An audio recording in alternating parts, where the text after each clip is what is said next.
আসসালামু আলাইকুম সবাইকে। সো আজকে আমরা চ্যাপ্টার 11 নিয়ে কথা বলবো, যেটা হচ্ছে রেশিও অ্যান্ড প্রপোর্শন। সো আজকে আমরা এই চ্যাপ্টারে যেগুলো জিনিস জানা লাগবে খালি ওগুলোর উপর ফোকাস দিব, একেবারে বেসিক ডিসকাশন। আজকে আমরা কোনো ম্যাথ করব না। আমরা নেক্সট ক্লাসে, যেটা হচ্ছে পার্ট টুয়ে আমরা 11.1টা সলভ করব, এবং পার্ট 3-এ আমরা 11.2 সলভ করব, এবং একটা পার্ট 4 থাকবে যেখানে আমরা আমাদের টেস্ট পেপার এটা একটু অ্যানালাইজ করবো, কী কী সিকিউ এমসিকিউ বোর্ড এসে থাকে ওটা দেখবো। আমরা ট্রাই করবো আজকের পার্টটা খুবই ছোট রাখতে। তো এই চ্যাপ্টারে আমার ফার্স্ট টপিক হচ্ছে রেশিও। রেশিও কি? রেশিও বেসিক্যালি এক প্রকারের ডিভিশনই বলা যায়। এ ইস টু বি যা কথা, এ ডিভাইডেড বাই বিও একই কথা। যদি আমি বলি এ ইস টু বি, এটা হবে এ বাই বি। আর যদি আমি বলি বি ইস টু এ, এটা হবে বি বাই এ। তার মানে একটা রেশিওকে এভাবে আমরা এক্সপ্রেস করতে পারি। এবং যেটা রেশিওর প্রথম এলিমেন্ট, এটা হচ্ছে আমার নিউমেরেটর, আর রেশিও যেটা সেকেন্ড এলিমেন্ট ওইটা হচ্ছে আমার ডেনোমিনেটর। এখানে রেশিও যেটা প্রথম এলিমেন্ট ওটা হচ্ছে আমার নিউমেরেটর, রেশিওর সেকেন্ড এলিমেন্টটা আমার ডেনোমিনেটর। সো যদি আমরা একটা কোয়েশ্চেন বলি, আমি যদি বলি এক্সপ্রেস 3:2 অ্যাজ ফ্র্যাকশন, তাহলে যেটা প্রথম এলিমেন্ট ওইটা হচ্ছে আমার নিউমেরেটর, আর যেটা সেকেন্ড এলিমেন্ট ওইটা হচ্ছে আমার ডেনোমিনেটর। এটাই হচ্ছে আমার অ্যান্সার। আচ্ছা, সিমিলারলি আমি যদি বলি এক্সপ্রেস 9/3 অ্যাজ রেশিও, এটা কি হবে? ফার্স্টে কি উপরে 9টা কি নিউমেরেটর, নিউমেরেটরটা আমরা আগে রাখবো। সো 9 ডেনোমিনেটর, এটা পরে রাখবো 3। 9:3 কাটা যেতে পারে, দুই দিককে যদি আমরা 3 দিয়ে ডিভাইড করি তাহলে কিন্তু এটা 3:1 হবে। এটা হচ্ছে অ্যান্সার। সো রেশিওর এই প্রপার্টিটা থেকে আমরা আরেকটা জিনিসও বুঝতে পারি, সেটা হচ্ছে যদি এ ইস টু বি আমার 5:2 হয়, ফর এক্সাম্পল, আমি এটাকে চাইলে এ বাই বি ইকুয়াল টু 5/2 লিখতে পারি। তার মানে আমি যদি এটা ক্রস মাল্টিপ্লাই করে দিই তাহলে 2a ইকুয়াল টু 5b আমি লিখতে পারি। আসলে আমরা একটা এক্সাম্পল দেখি। সে একজনের নাম শাবাব, সে করলো 60 রানস একটা ক্রিকেট ম্যাচে। আর একজনের নাম তালহা, সে করলো 40 রানস। তাহলে ক্রিকেট ম্যাচটায় তালহা এবং শাবাবের রেশিও কী হবে? সো যেহেতু আমি তালহা আগে লিখেছি, আমাকে আগে তালহার রানটা দিতে হবে। 40 শাবাবের রান 60। সো এটাকে চলো আমরা ব্রেক করি। T/S equal to 40/60। এটা একটা ডিভিশন না? ডিভিশন কি কাটা যায়, আমরা 0 0 কাটলাম। এটাকে তোমরা ভাগ করবা হচ্ছে 2 দিয়ে। 2 দিয়ে ভাগ করলে এখানে কি 2 আসবে, এখানে 3 আসবে। সো তালহা ইস টু শাবাব কত আসে? আবার রেশিওতে নিয়ে যাও, 2:3। আমরা দেখতেছি তালহা ইস টু শাবাব 40:60ও ছিল, তালহা ইস টু শাবাব 2:3ও হয়েছে। সো আলটিমেটলি এখানে আমরা জানতে পারলাম 40:60 যা কথা, 2:3ও একই কথা। এবং এই যে দুইটা রেশিওর মধ্যে আমি যে ইকুয়ালিটিটা দিতে পেরেছি, এটাকেই মেনলি প্রপোর্শন বলা হয়। সো তার মানে দেখো 2:1 যা কথা, এইদিকে আমি 5 দিয়ে মাল্টিপ্লাই করলাম, এখানে আমি 5 দিয়ে মাল্টিপ্লাই করলাম, তাহলে 10:5ও একই কথা। আর 10:20 যা কথা, 10কে আমি 10 দিয়ে ভাগ করলাম, 20কেও 10 দিয়ে ভাগ করলাম, তো 20:10ও জাস্ট একই কথা। এটা কি 1:2 হবে। সো রেশিও কি হবে? ভাগ বা গুণ করা যায়। এমসিকিউর জন্য খুবই ইম্পর্টেন্ট একটা ইনফরমেশন। সো আমার যে কোনো রেশিওতে, ঠিক আছে, তাহলে হচ্ছে A/B একটা রেশিও, এই রেশিওর এই দুটো কোয়ান্টিটি সেম টাইপের হতে হবে, ঠিক আছে? সো ধরো যে এ যদি হয় ফোর্স, কথার কথা, আর বি যদি হয় আমার ম্যাস, তো একটার ইউনিট হচ্ছে নিউটন আর একটা ইউনিট হচ্ছে কেজি। তো এই দুটার মধ্যে আসলে কোনো রেশিও হবে না। রেশিও হওয়ার জন্য আমার দুইটা unit A is to B is valid if A and B are the same type of quantity. দুইটাকে সেম টাইপের হওয়া লাগবে। সো এটা এমসিকিউর জন্য ইম্পর্টেন্ট। এমসিকিউতে দিতে পারে যে কখন একটা রেশিও ভ্যালিড, এটা হচ্ছে যখন সেম টাইপের হয়। আচ্ছা, ধরো একটা ক্রিকেট ম্যাচ হচ্ছে। ক্রিকেট ম্যাচে তালহা করেছে এ রান এবং শাবাব করেছে বি রান, এবং এদের রেশিও দেওয়া 5:4, ঠিক আছে? এবং দেওয়া টোটাল রান হচ্ছে আমার 180। তাহলে এ ইকুয়াল টু ওয়াট আর B equal to what? So এই প্রবলেমটা সলভ করার আমরা দুইটা অ্যাপ্রোচ দেখব। প্রথমে আমার এ ইস টু বি দেওয়া 5/5:4 এবং টোটাল হচ্ছে 180। সো যেটা প্রথম অ্যাপ্রোচ, ওইটা হচ্ছে এর ভ্যালিউ হবে 5:4 না, তোমরা এটা যোগ করে দিবা 5 + 4। আর এর ভ্যালু কত? এ হচ্ছে প্রথমটা, এটার প্রথমটা, তাহলে এ হচ্ছে 5 ইন্টু 180। দেখো একটা ভ্যালু বের হবে 180। সো এ করেছে 100 রান আর বি কত? 4/5 + 4 ইন্টু 180। সো সেম, জাস্ট এখানে 4, এটা হচ্ছে 80। তো এ করেছে 100 আর বি করেছে। সেম ম্যাথটা করার আরেকটা অ্যাপ্রোচও আছে। So A is to B ছিল 5:4 আর টোটাল হচ্ছে 180। সো আমরা জানি আমরা এটাকে ফ্র্যাকশন আকারে ভাঙতে পারি। এ ইস টু বি হচ্ছে 5/4। তুমি সাইড চেঞ্জ করে দাও, a/5 হবে, এখানে b/4 হবে। এই যে ইকুয়েশনটা আছে না, এটাকে তুমি ইকুয়াল টু কে ধরো। এখান থেকে দুইটা ইকুয়েশন হবে।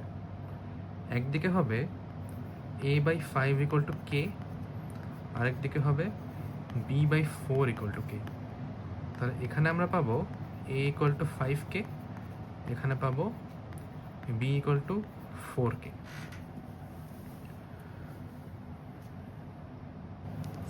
সো আমরা a ইকুয়াল টু পাইছিলাম 5k R b equal to পাইছিলাম 4k। সো দুইটা অ্যাড করে দাও, 5k plus 4k equal to 180। কে এর একটা ভ্যালু বের হবে এখানে। কে হবে কত? 180/9, অর্থাৎ 180/9 হবে 20। কে হচ্ছে 20, তাহলে এ হচ্ছে 5 ইন্টু 20 অর্থাৎ 100, বি হচ্ছে 4 ইন্টু 20 অর্থাৎ 80। সো এটা একটা ওয়ে। এই ওয়েটা একটু লেন্দি লাগলেও এইটা করার একটা শর্টকাট ওয়েও আছে। সো আমার এ ইস টু বি হচ্ছে 5:4 আর টোটাল হচ্ছে 180। তো এই দুইটা রেশিও ইকুয়াল, আর এই রেশিওর ফার্স্ট এলিমেন্ট হচ্ছে এ, এই রেশিওর ফার্স্ট এলিমেন্ট 5। তো আমরা এ ইকুয়াল টু 5কে ডাইরেক্টলি লিখতে পারি। আর এই রেশিওর সেকেন্ড এলিমেন্ট হচ্ছে বি, এই রেশিওর সেকেন্ড এলিমেন্ট 4। তো বি ইকুয়াল টু 4কে এটা আমরা ডাইরেক্টলি লিখতে পারি। আর তারপর 5k plus 4k equal to 180। So K equal to 20 আসবে আবারও। আর কে ইকুয়াল টু 20 আসলে এটা কি 5 ইন্টু 20 অর্থাৎ 100, আর এটা 4 ইন্টু 20 অর্থাৎ 80। এতক্ষণ যা জানলাম তাতে এটাও বলা যায়, যদি আমার কাছে তিনটা ভ্যালু থাকে এ, বি, সি, এবং বলা থাকে যে a/b ইকুয়াল টু b/c, অর্থাৎ এটাকে চাইলে এমনও বলা যায় a is to b equal to b is to c, তাহলে কি নিশ্চয়ই b² ইকুয়াল টু ac না? এই ফরম্যাটটাকে বেসিক্যালি কন্টিনিউড প্রপোর্শন বলা হয়। সো এটা আমরা একটু জেনে রাখি। সো নেক্সট টপিকটা হচ্ছে ট্রান্সফরমেশন অফ রেশিও। তো তো এখানে মেনলি 5টা জিনিস পড়া লাগে। প্রথমটা হচ্ছে ইনভার্টেন্ডো। সো দেখি ইনভার্টেন্ডো কি জিনিস। ইনভার্টেন্ডো কিছুই না, আমার কি a/b ইকুয়াল টু সে 1:2। তাহলে b/a কত হবে? উল্টা যাবে, বিটা এখানে 2 ছিল, বিটা কি সেকেন্ড এলিমেন্ট, এখানে সেকেন্ড এলিমেন্ট, উল্টা যাবে, আগে 2 হবে। এটা এখানে আগে ছিল, তো 1টা আগে ছিল, এটা জাস্ট পরে চলে যাবে। এটাই হচ্ছে ইনভার্টেন্ডো। এটাকে ডিভিশন আকারে এক্সপ্রেস করতে গেলে a/b ইকুয়াল টু 1/2 ছিল, আমি জাস্ট উল্টাই দিছি। So b/a equal to 2/1। এই নেক্সটে যেটা আছে ওইটা হচ্ছে অল্টারনেন্ডো। অল্টারনেন্ডোটা কি?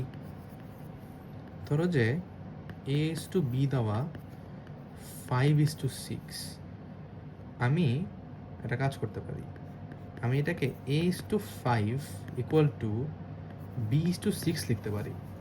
আমি প্রথম রেশিওটার সেকেন্ড এলিমেন্ট এবং সেকেন্ড রেশিওটার ফার্স্ট এলিমেন্ট পাল্টাই দিতে পারি। এটা যদি আমি ফ্র্যাকশন আকারে এক্সপ্লেন করতে চাই, a/b ইকুয়াল টু 5/6, এই বিটাকে এইখানে নিয়ে আসো আর এই 5টাকে এইখানে নিয়ে আসো, তাহলে এই বিটা যাবে এখানে এ, আর এই 5টা আসবে এখানে a/5, আর এই বি চলে যাবে এখানে b/6। সো এখান থেকে বলাই যায় যে a/5 ইকুয়াল টু b/6। এটাই হচ্ছে অল্টারনেন্ডো। আপ নেক্সট এটাকে বলা হয় কম্পোনেন্ডো। এটা খুবই ইম্পর্ট্যান্ট। সে আমার a/b ইকুয়াল টু 3/2। তাহলে আমি এটাকে এভাবে লিখতে পারি a+b/b। দেখো এটা হচ্ছে আমার নিউমারেটর, বি হচ্ছে ডেনোমিনেটরে। আমি কি করলাম, আমি নিউমারেটরে সাথে ডেনোমিনেটরটা যোগ করে উপরে লিখছি আর নিচেটা সেমই রাখছি। সেম কাজ আমি এখানে করব, নিউমারেটর প্লাস ডেনোমিনেটর করব আর ডেনোমিনেটরকে সেমই রাখবো। সো এটা চাইলে আমি করতে পারি। তার মানে কি a+b/b ইকুয়াল টু 5/2 আসে। এটা হচ্ছে কম্পোনেন্ট। আমার কাছে যদি নিউমারেটরে a+b/c+d থাকতো ইকুয়াল টু 1/2, তবুও আমি নিউমারেটরটা আগে লিখতাম, তারপর ডেনোমিনেটরটা প্লাস করে দিতাম আর ডেনোমিনেটর সেমই রাখতাম। এখানেও সেম, নিউমারেটরটা প্লাস ডেনোমিনেটর আর ডেনোমিনেটর সেমই রাখবো। আবারও সেম a+b+c+d/c+d ইকুয়াল টু 3/2। এই হচ্ছে ডিভিডেন্ডো। এটাও অনেক ইম্পর্টেন্ট। এটা হচ্ছে কম্পোনেন্ডো বাট মাইনাস। কিভাবে? আমার যদি a/b ইকুয়াল টু 3/2 থাকে, আমি এবার নিউমারেটর প্লাস ডেনোমিনেটর না করে নিউমারেটর এবং ডেনোমিনেটরের মধ্যে মাইনাস করে দিব আর নিচে ডেনোমিনেটরই রাখবো 3 - 2/2 a-b/b ইকুয়াল টু হাফ। এটাই হচ্ছে ডিভিডেন্ডো। এই দুটোর কম্বিনেশনে হয় কম্পোনেন্ডো ডিভিডেন্ডো। এক্সাম্পল দেখি আবারও। আমার a/b ইকুয়াল টু 5/6। আমি নিউমারেটরে এই ডেনোমিনেটর যোগ করব a+b, কম্পোনেন্ডোর মতো যোগ করলাম। এবং এবার আমি ডেনোমিনেটরে নিউমারেটর লিখব এবং ডেনোমিনেটরকে মাইনাস করে দিব। এখানেও same, numerator plus denominator, numerator minus denominator. তাহলে আমার a+b/a-b ইকুয়াল টু 11/-1 আসে, অর্থাৎ -11 আসে। এটাই হচ্ছে কম্পোনেন্ডো ডিভিডেন্ডো। আর একটু বড় এক্সাম্পল যদি দেখতে চাই, a+b/c+d ইকুয়াল টু 67/69।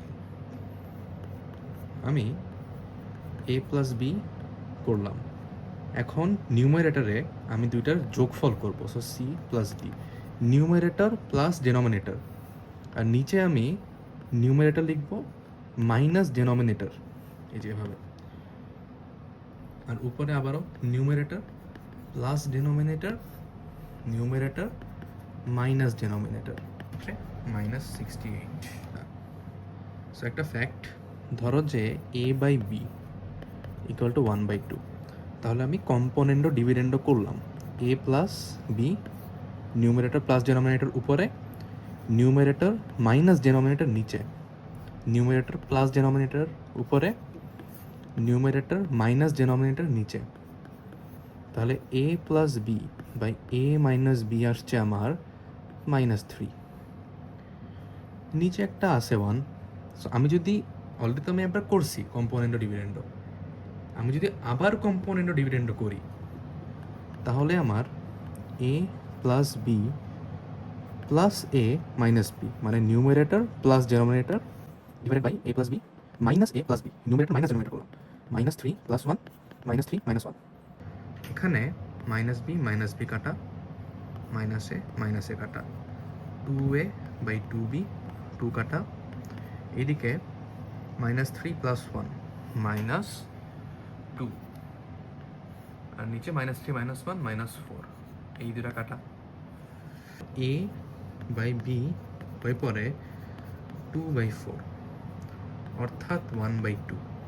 সো আমি যদি দুইবার কম্পোনেন্ডো ডিভিডেন্ডো করি আমার অরিজিনাল ফর্মে ফিরে যাবে, এইটা হেল্পফুল, কাজে লাগবে।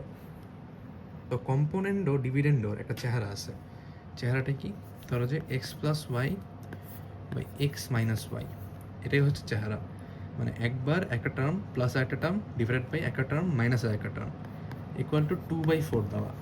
আমাকে যদি বলা হয় এটা কম্পোনেন্ডো ডিভিডেন্ডো করতে, আমি ডাইরেক্টলি বলতে পারবো যে এটা অলরেডি একবার করা আছে, আমি আবার করতেছি, সো এটা এক্স বাই ওয়াই হয়ে যাবে, ইকুয়াল টু এখানে 2 + 4 2 - 4। তো আজকে ক্লাসে এতটুকুই, নেক্সট ক্লাসে আমরা ট্রাই করব 11.1-এর অল প্রবলেমস সলভ করার। Thank you.